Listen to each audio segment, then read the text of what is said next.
Uma ótima quinta-feira para todo mundo, muito bom dia. Começando essa quinta falando de Fluminense, como sempre, aqui no canal do Léo. Essa semana passou rápido, não sei se é apenas uma impressão, acho que talvez Copa do Mundo, um jogo atrás do outro, essa loucura.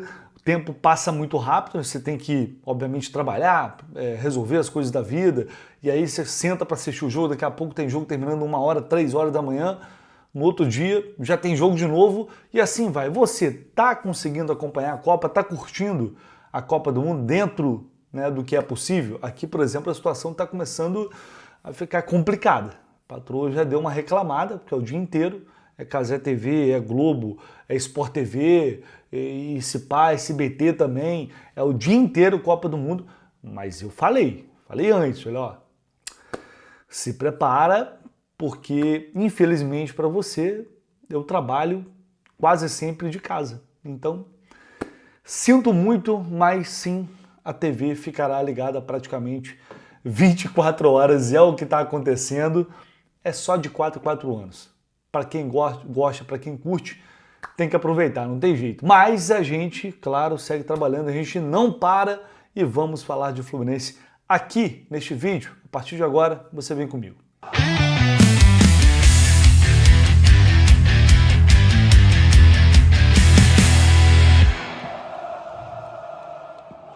E você pode, claro, deixar aqui o seu like. Pode não, deve, né? Deve, até porque é de graça, não custa nada. O like, comentário, vocês trocam ideia, a gente troca ideia por aqui, a gente fala. Eu sei que você vai, sobre alguns assuntos, reclamar, vai elogiar, tudo isso faz parte. O importante é você estar aqui todos os dias, consumindo o conteúdo do canal, mesmo em épocas de vacas magras, né? Pelo menos em termos de notícia, agora o foco está muito na Copa do Mundo.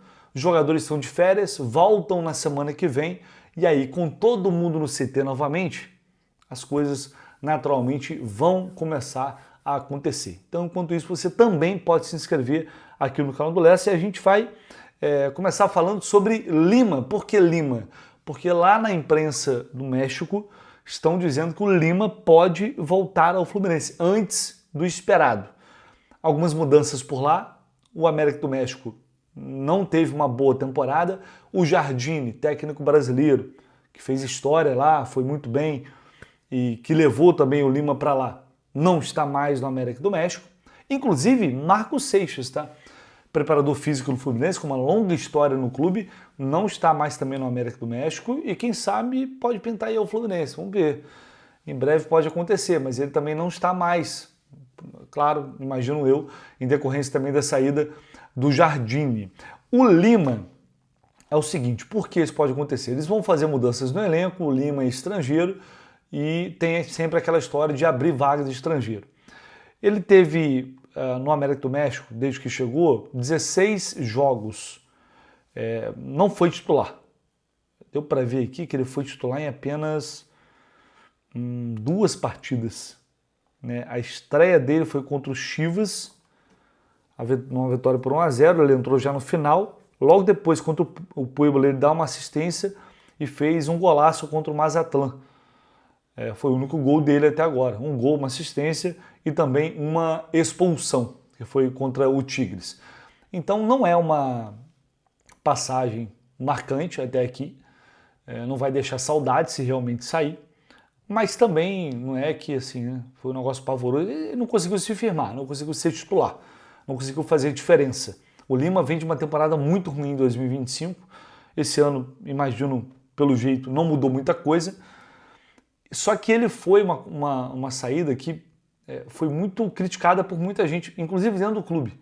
Porque teve uma galera que não entendeu por que liberar o Lima. Não porque ele estava jogando pra caramba. Porque, tudo bem, ano passado realmente foi muito abaixo, tá?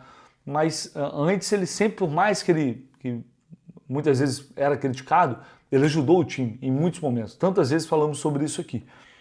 E aí libera o Lima, você perde opções para o setor, daí veio o Alisson, que está lesionado, está se recuperando e até agora não acrescentou em absolutamente nada. Então a esperança que se tinha, era minha inclusive, quando o Lima sai, já estava decidido, tinha saído, vem o Alisson, eu falei, cara, o Alisson, pelo futebol que ele jogou com o próprio Zubeldia, ele tem potencial para ser melhor que o Lima. Ou para jogar mais que o Lima? tendo como referência principalmente um ano de 2025, que de novo foi muito abaixo. Só que até agora não aconteceu. Não foi uma reposição à altura de um jogador que era coringa no elenco. E aí, se o Lima voltar, enfim, se acontecer, vai brigar pelo espaço dele. Lá dizem que ele foi com uma opção de compra de 2 milhões de dólares. Eles pagaram 200 mil dólares pelo empréstimo. Mas, enfim, ele volta, ele vai disputar espaço no grupo. E se não chegar nenhum reforço para o meio de campo, que eu vou entrar nesse tema agora, seria importante ter mais uma opção para o setor. Se não chegar, esse tema, e esse vai ser o tema principal aqui deste vídeo. Não é que a volta do Lima vai mudar alguma coisa, a realidade, o nível da equipe, a prateleira? Não vai. Se isso acontecer, não vai. Vai ser apenas mais uma opção para o Zubeldia rodar o time quando for necessário. Basicamente, seria isso. Bom, vamos entrar no assunto principal aqui do vídeo, mas antes eu vou colocar aí na tela para vocês. Olha só, hoje tem Copa do Mundo e tem KTO. Ontem fui a Forra, tá? Hoje tem República Tchequia e África do Sul, Suíça e Bósnia, Canadá e Catar, México e Coreia do Sul. Hoje é o dia talvez de você dar uma desopelada, talvez. Porque os jogos não são tão atraentes assim. Apesar de que eu acho que vai ter esse jogo México-Coreia do Sul tem tudo para ser muito bom. Para mim tem tudo para ser o melhor jogo do dia. E talvez Tchequia e África do Sul dê um movimento ele também. Mas realmente não é assim um dia tão atrativo. Então, por que eu estou falando isso? A KTO não liberou o oddão para amanhã, mas já liberará ao longo do dia. Ontem a KTO meteu o oddão gol do Harry Kane, pagando odd 3. Na moral, odd 3 para gol do Harry Kane tem muito valor.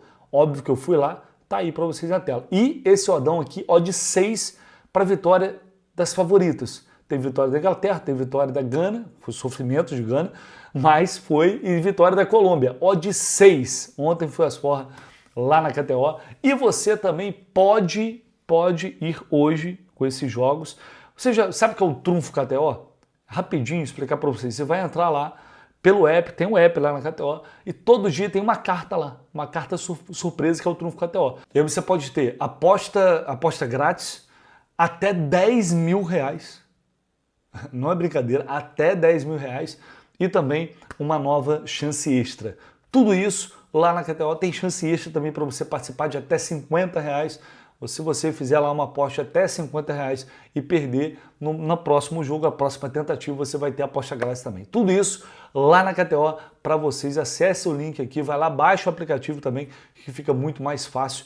E se você for fazer um novo cadastro, não tem cadastro na KTO, utilize o cupom, não é o cupom, né? Utilize o código JORNADA. Vai lá pedir o código, você coloca JORNADA, porque isso é muito importante para a gente também, tá bom?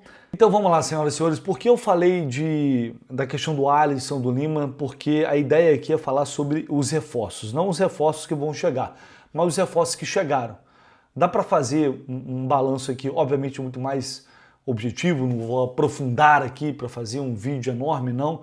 É para fazer algo mais objetivo, para debater rapidinho em relação aos jogadores que chegaram no final do ano, início de 2026, os que deram certo, os que não deram certo, e por isso o Fluminense vai ter que fazer uma janela também de correção de rota neste meio de ano, agora durante a Copa do Mundo, para voltar com tudo em julho, já para as decisões de Copa do Brasil, Libertadores e Campeonato Brasileiro. O caso do Alisson, já está aí, já falei, o jogador chegou para o empréstimo até o final do ano, não deu certo até aqui, o Fluminense perdeu o Lima, que era uma opção, e é um setor problemático quando você perde jogadores ou quando você tem muitos jogadores rendendo abaixo. Para este mesmo setor de meio de campo, o Fluminense tem hoje o Otávio, que é um jogador extremamente criticado e que quase nunca joga. Não estou dizendo que tem que jogar, mas entenda, são menos opções que você considera na hora de rotacionar, na hora de mudar o time, que vai ser necessário nessa sequência insana que a gente vai ter depois da volta da Copa do Mundo. Em algum momento isso vai ter que acontecer. Então o Alisson não deu qualquer sinal daquilo, do mínimo que se esperava dele após essa vinda do São Paulo, que ele poderia recuperar o futebol, jogando com o Zubeldia de novo, que conhece muito bem e tal. Não aconteceu. 2 zagueiros o Fluminense contratou. Perdeu o Thiago Silva, contratou 2 zagueiros, um chegando já praticamente no último dia, última semana de janela. James chega e até agora o Fluminense pagou mais de 20 milhões de reais por ele. Um jogador com muitas limitações, muitos problemas, que é também parte, não é só ele, mas parte desse sistema defensivo extremamente problemático que o Fluminense tem. Aí foi lá na reta final de janela e contratou o Midjan. Opa! Agora chegou o cara que vai entrar no lugar do Freitas, vai melhorar o time. Cara, futebol uruguaio, jogando muito bem, titular absoluto, destaque, futebol uruguaio. Resultado, o cara teve pouquíssimas oportunidades. Então o Fluminense perdeu o Thiago Silva e aquilo que a gente discutia lá atrás, que eu falava e falei durante tantas e tantas vezes, o Fluminense já tinha um problema na zaga com o Thiago Silva, que era conseguir uma dupla melhor para ele. O Thiago Silva saiu e o Fluminense não contratou ninguém com mínima capacidade de suprir essa necessidade. Então, o clube foi ao mercado, gastou, somando esses 2 jogadores, ao todo, dá para colocar aí 40 milhões por baixo de reais, 40 milhões de reais, e a gente continua sem ter um zagueiro minimamente confiável. De novo, no meio do ano, tem que fazer uma janela de correção de rota. Apostou em um Nino, até agora não avançou, que seria um jogador extremamente caro, investimento muito alto para trazer o Nino de volta. Thiago Silva está na dependência da vontade dele, se ele quiser bem, se não quiser é isso, e aí vai ter que seguir depois para outras opções de mercado, para trazer um jogador que tenha a capacidade de assumir essa responsabilidade e provavelmente vai ser um só, porque para mim, diante dessa circunstância, precisava até mais de um. Mas, pelo jeito, se vier um bom, tem que dar graças a Deus. Lembrando que existe a possibilidade da saída do Freitas também, que pode mexer ainda mais com esse setor. Lateral esquerda, sai Fuentes e vem Guilherme Arana. Mais um que não rendeu o que a gente esperava dele até agora. Muito pelo contrário. Bem abaixo o Arana, oscilando, acabou virando titular, mas sem poucas atuações que você fala, realmente jogou muito, poucas, a ponto da gente seguir debatendo Arana René, por mais que eu sei que a maioria talvez vai continuar com a opinião de que o René tem que ser reserva. Mas, de novo, não resolveu a posição, temos uma disputa em aberta. A lateral esquerda do Fluminense hoje segue sendo uma posição que está ali aberta para quem jogar um pouquinho de futebol. E, de novo, um jogador que custou mais de 20 milhões de reais. E contrato, 4 temporadas. Bom, a gente sai do sistema defensivo e vai para Savarino. Bom, Savarino, toda aquela situação com o Botafogo, chegou, começou muito bem, e aí é um ponto que me preocupa. Savarino me preocupa, porque caiu muito de rendimento. É um jogador que faz diferença. Se ele estiver bem, ele faz muita diferença. Tomara que ele volte bem no segundo semestre, porque ele resolve muita coisa. Mas se o Savarino não estiver bem, a gente tem um problema, porque hoje os que são reservas, são opções, também não são jogadores confiáveis. Soteldo e Serna. Já que os garotos não têm chance. Então, o Savarino é uma contratação que para mim foi boa, desde que, é claro, ele consiga recuperar, jogar o seu melhor futebol, coisa que não vinha acontecendo. A minha é uma contratação muito boa. Aí, vamos para Castillo, outra grande carência, outro grande problema que o Fluminense tinha, que era camisa 9. Sai Everaldo, vem Castillo, contratação mais cara da história do clube, mais de 70 milhões de reais, tudo isso que a gente já sabe. E até agora, eu não vou nem falar que é decepção, porque eu, pelo menos, não esperava o Castillo chegando aqui enfileirando um gol atrás do outro.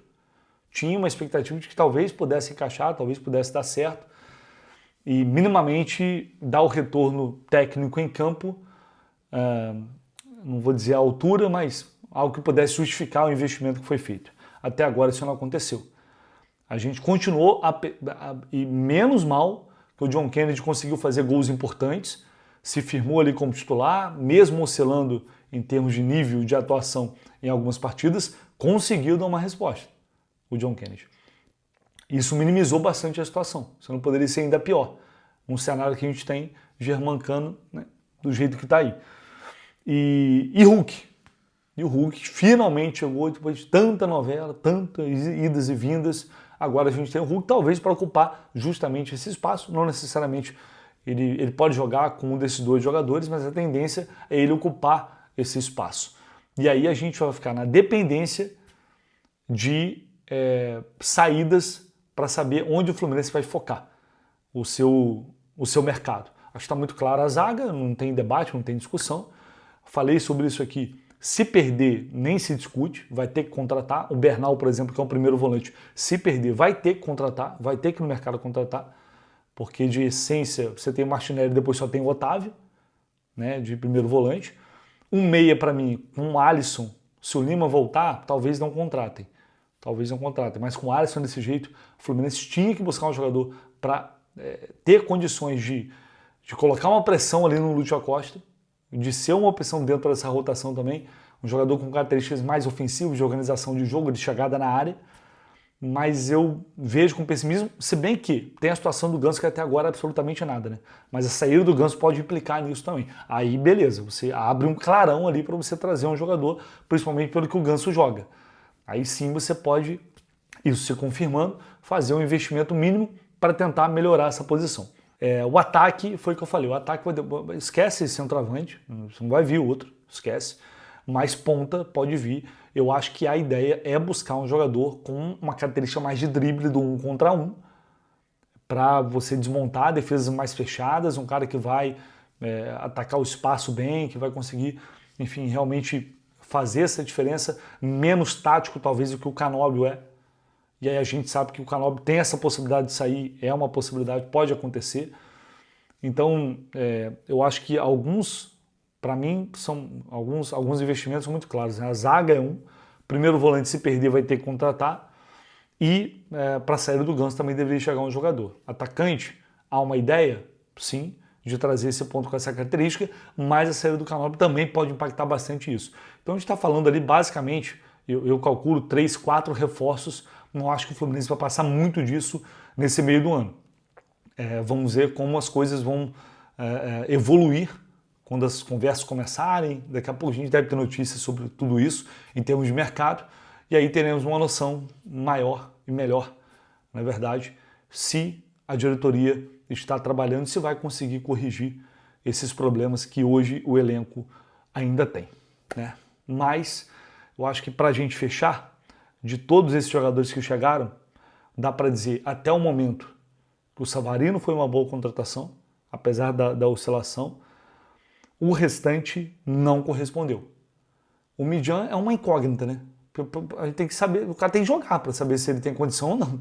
Se ele não jogar, fica, né, até injusto avaliar o cara dessa forma. Eu acho que ele pode se tornar um grande jogador. Eu acho que ele pode ajudar muito o time. Eu não consigo dizer que o Midjan não deu certo, é impossível. Nem que ele deu certo. Mas eu vejo nele um atleta que tem condição, sim, de ser titular desse time, pelo pouco que eu vi. Mas ainda é muito pouco. Agora o restante são jogadores que chegaram e não resolveram em absolutamente nada a situação da equipe até o momento. É isso, vamos ver. Deixa aí seu like, tá, seu comentário, esquece não, se inscreva aí e a gente volta, claro, sempre que possível com mais notícias e atualizações do Flu por aqui. Tamo junto, valeu!